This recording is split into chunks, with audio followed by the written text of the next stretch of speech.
What's up, everybody? This is Gary Holt from Exodus and formerly from Slayer, and you're listening to The Razor's Edge.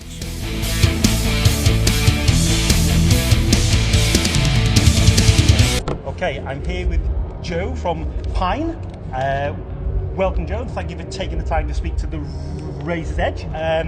My first question was obviously going to be how you pronounce your name, but I believe it's Pijn, not as I was calling it as a walk-in pigeon. I wasn't sure whether you were having that play on words there, but that's now been settled for me. So, you were the first band on the I Saw merch stage. How did it go? It was great. Yeah, it was really good. There were we didn't know how many people were going to be, making it in early. It was packed. Yeah, it was packed. I mean, we came down for a bit last night and saw how busy it was and the state of people after Decapitated. And I was just like, well, it'll be great if a few people turn up. And it certainly was. I was stood quite near the back, and even I was like boxed in. Yeah. Oh, brilliant. Well, that's great to hear. Really busy. Obviously, you've been on tour with Sugar Horse and Hippo Tractor, but I believe they pulled out for the illness during the start of the tour. Yeah, they only played the first two shows. So how's the tour been going? The tour was brilliant. Yeah, it was really nice. The guys in Sugar Horse are amazing. I saw them last night. Yeah, they were good. Yeah, were they as loud as I feel like they might have been? Yes, they were. yeah. So, they're amazing. They're wonderful people to get to tour with. Just like lovely humans, an absolutely incredible band. Yeah. I'm already missing my Sugar Horse fix. And you've got I'm wearing their on today. I'm wearing their merch, and I've got a playlist of the set that they've been doing, so I can listen to it when I feel like I'm missing them. Excellent some more. stuff. Excellent. So, has the tour now finished? Or is yes, this was the last day. This is the last day. Those guys, because they played yesterday, they have one more date in Cardiff today. Right. So they're playing tonight. But that's it. We're done now. And then, of course, for you, this has been like a bit of a hometown gig because you're from Manchester. Yeah. So was it nice to end it here? It was amazing because this venue is like 2 miles from my house or something, so it's absolutely incredible. I've been to Damnation for so many years. I think like as a punter since 2013 or something. Back at Leeds, Yeah, back in Leeds, and then I've been to all the last few that have been in here, and it's been so good just to kind of like nip back home and just like actually sleep in my own bed and that sort of thing. So yeah, I've actually getting to be part of a festival is incredible for us. Is it the first time you've played here? Yeah, it is. Yeah. And has it exceeded your expectations? I think so. We built up to it a lot. Like obviously we've known that the show was coming for a while, so there's been a lot of things kind of like in plan to try and get sorted. We've had like a fairly flexible lineup for a while, but we've been trying to solidify that to make sure that by the time we get to Damnation, we're in as good a position as we can be. And our like things like the backdrop and the lighting and just kind of like the songs that we were going to play, because we only have half an hour, we sort of have to sort of condense. 3 songs, is it? Yeah, it was. Yeah, we had to condense what we were doing, and it's great.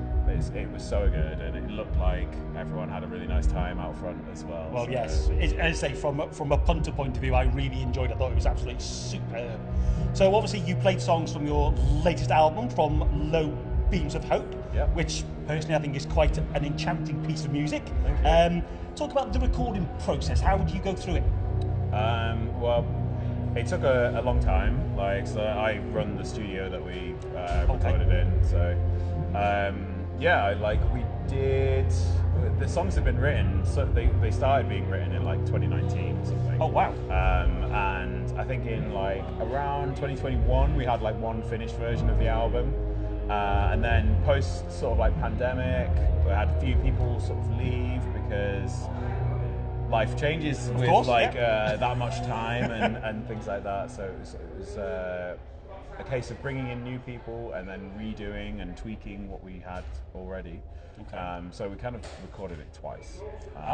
And it gave me enough time to sort of like add some extra parts or instrumentation that we didn't necessarily have in the first version of the album, and to kind of like chop out some bits that I thought we didn't necessarily need. So it became a bit more concise, and it was a single LP. Yeah. Yeah, I mean, I'm very proud of it. I think it's something that we've like worked towards for a long time, and the relief when it was like out was incredible, really. God, that was a big sound from somewhere. Yeah. So you said you had one version of the album. So did the cello and the violins get added afterwards, or were they an original part? They've always been a part of the sound. So, Right. Even from the first things that we recorded and released, there's always been at least 2-string, Right. sort of like cello and violin. Unfortunately, so we were supposed to be playing with a violin player today. I didn't see. Yeah, I was looking out for them on stage. She has 2 young children, Right. and the Priorities, obviously of course. lie with those. So yeah, we're kind of like hoping she's all good with them. But yeah, they've always been, for me at least, like a really like integral part of like the sound. Okay. I feel like fretless, emotive instruments like that are the thing that, like, for me, kind of like really grip. And It's powerful, isn't it? It makes it so powerful, and it's like that melancholy bit comes in. It's just, I say, when I first heard the album, I was just like, "Whoa, this is a bit good." Oh, thank you. It was really good. Like the first time I heard you was when you did the split with Contra, Yes, didn't you? Which it's I was very like, different. "Ooh, very different." Yeah. Yeah. So to go to this style was really good. So obviously you come from Manchester. Yep. So you base the songs around the industrial city. Yes. Yeah. Well, I mean, the songs are written about very like personal sort of like things. I wouldn't say that the city itself kind of like impacts the sound. It probably has impacted all of our like musical tastes. Yeah. Growing up and that, and I guess being in a city where you don't have big open spaces, apart from here. You don't have big open spaces for bands to sort of like rehearse in. It's a very small kind of like. Yeah, true. Like we do all of our stuff in my studio, which is quite small as well. I feel like that sort of restriction impacts the songwriting and stuff a little bit more than the sort of like nature of the city. Yeah, okay. So you're also fortunate, I suppose. Manchester's got a lot of great venues. Yeah. And it's got small venues where you can go and watch lots of interest. Like my favourite's the Star and Garter. Yeah. Love that place. That's yeah. absolutely superb. But sadly they are getting less and less, aren't they? There's a few going out of business, that sort of thing. So do you get to go out to watch bands often? And who would you go and watch? I mean, I try to get out to shows as much as I can. Yeah. It is quite difficult when I'm working on music in the studio Of course, all day to then go and do that in my spare time as well. But like, it's pretty cool. And there's a venue basically down the hill from where I work. So it's on the same street. Oh, wow. Which is the White Hotel. I know where you mean. Yeah. So it's a very interesting part of town. Yes, so I know exactly where you mean now. Yeah. I was there in the summertime watching some gigs, Yeah, and I've seen some really cool stuff there. So, I mean, I'm trying to think of, like, I'm drawing a blank because I've been on tour for, like, a couple of weeks, but, like, Uniform played recently, and their new album is fantastic. Dawn Raid, when they were a thing, that was one of the, like, Dawn Raid, like, Regana. Yeah. We've seen Thou there yes. well, that was brilliant. One of the last gigs I went to that was incredible was at the Deaf Institute, which was Agriculture, and a band called Still. Right, excellent. And they were amazing. Right, okay. So going back to the composition of the song, so on the way up here this morning, I was listening to your music. Carved Expanse, brilliant song.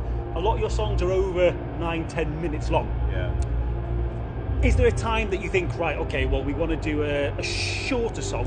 Why do you carry it on for another 4 or 5 minutes? Because there are some moments I think, right, it's going to end, but then it just bursts into more. Why do you do that? Is there a reason? Not really. It's kind of like it's always a case of like what serves the song in from our point like a lot of the time the songs don't have a particular, especially on this album, like the songs don't have a particular like goal. They're just trying to elicit like a feeling. Okay. And so to do that in a very short space of time is quite tricky. And like I often will feel like maybe we haven't fully expressed what we wanted to until we've like, you know, done something a bit more expansive. Oh, okay. So like there have been times, and we do think about it like, oh, we should probably have some like shorter songs. Don't. Well, we think of like, oh, maybe we'll like do things where they can be divided into sections. A bit earlier, 'cause Yeah.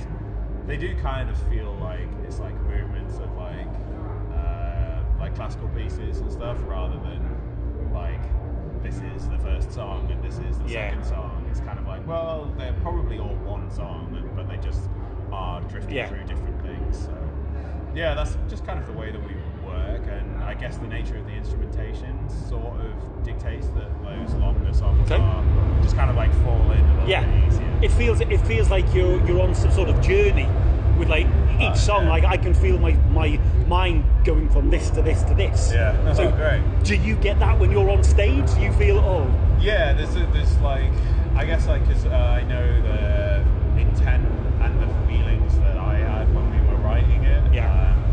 And to sort of like then try and reproduce that live, like I think a lot of like this album is trying to bring out a sort of like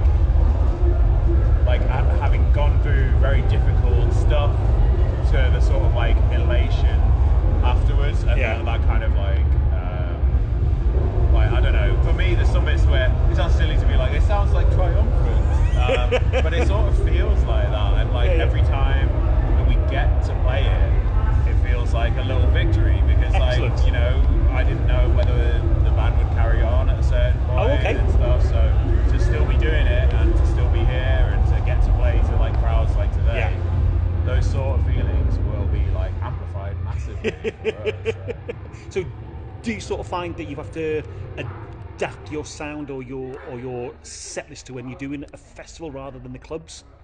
Yeah, well, I mean, a lot of the time it's like time constraints. Right. But for this particular set, with it only being half an hour, you know, we normally would try to do like 40 minutes. If we do 40 minutes, we can kind of get most of the album in, and everything will flow as one continuous thing. But with a half hour, it's slightly more difficult because we have to drop out something in the middle. But we wanted to make sure that we had, you know, like a heavier sort of section. And it was a kind of like warm up for the rest of the day for everyone at the end. So we made sure that we had the last track of the album to close the set. Excellent, and it did flow extremely well. The set just was just so good. So what's next for the band? More tours, or what's coming up for us? We're taking the rest of the year off. Yeah. I will be back in the studio and sort of like working with other bands and stuff. So we'll have like a little bit of time to figure out what we want to do, because we've got a few show offers for next year. So we'll be piecing together like some tours around that, but I think we want to kind of like keep going. Like, we want to get like in the room with everyone and start writing music, because obviously this one took a long time to come together. It feels like a long time since we've written anything, so it'll be really nice to get started and excellent. You know, start work on some more material. And how do you work out what backdrop to actually have with the music, and who decides? Well, we came across a photographer in London a short while ago who just like offered to take some pictures for the band, and like I love his work. I think he's been brilliant. And then without like it was when we actually met him that I then realised that he does the music videos for bands like The Ocean, Converge, Trail of Guild, all these kind of like huge acts. And so he told me that he was like a fan of the album and stuff like that. So when I'd been made aware, well, as a punter at the festival. I'd seen the video screens Of course, that they have. yeah. It was like we don't get an opportunity like this very like all the time. Yeah, of course. So you kind of need to like make the most of it. Definitely. And I basically spoke to this photographer Craig and was like, "Could you help us with a backdrop for Damnation? This is the spec of the screen that it's going to be, and would you be able to do something?" And we sent some ideas back and forth. And he's like a film purist. He only shoots photos on film. He only produces stuff on film. So all of that was like imagery that he had created and then just kind of as a one shot sort of like filmed like on real analog film cameras. Wow. And then edited it together whilst he's in Japan. So he was on holiday and I was like, I felt so bad, but he had to interrupt his holiday to finish the edit to get this over to us in time. Wow. And then the file was like 16 gigabytes and no one could download it apart from us. So I was like having to bring multiple copies into the festival this morning. Not sure whether anyone had one. But basically Craig had, I told him the set list and he'd worked out the sort of, he had seen us with the lights that we use live. Right, okay. So we always use those. And his basic pitch to me was like he wanted to sort of like extend the feeling that like the songs have Definitely, yeah. behind us, Yeah. and do so without distracting from the lights that we have already. And I was facing the other way. Yeah, for so most you of couldn't it, see. so I didn't see a lot of it. But It the worked stuff well. that I did see was fantastic. So I think he's absolutely smashed it. So That was- shout out Craig Murray. Yeah, there you go. That was why I wanted to ask you, because it worked. So it seemed to flow so well and he's- perfectly in he's time with the brilliant. music. Yeah, he did an incredible job for us. Excellent stuff. Right, well, I will let you now go off and party. So thank you very much Thank you very for much. speaking to the Razor's Edge. Thanks very much. No worries.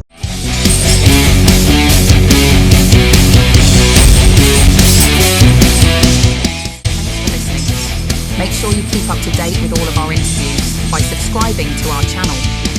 For all the latest news, reviews, interviews and more, head over to our website www.therazorsedge.rock.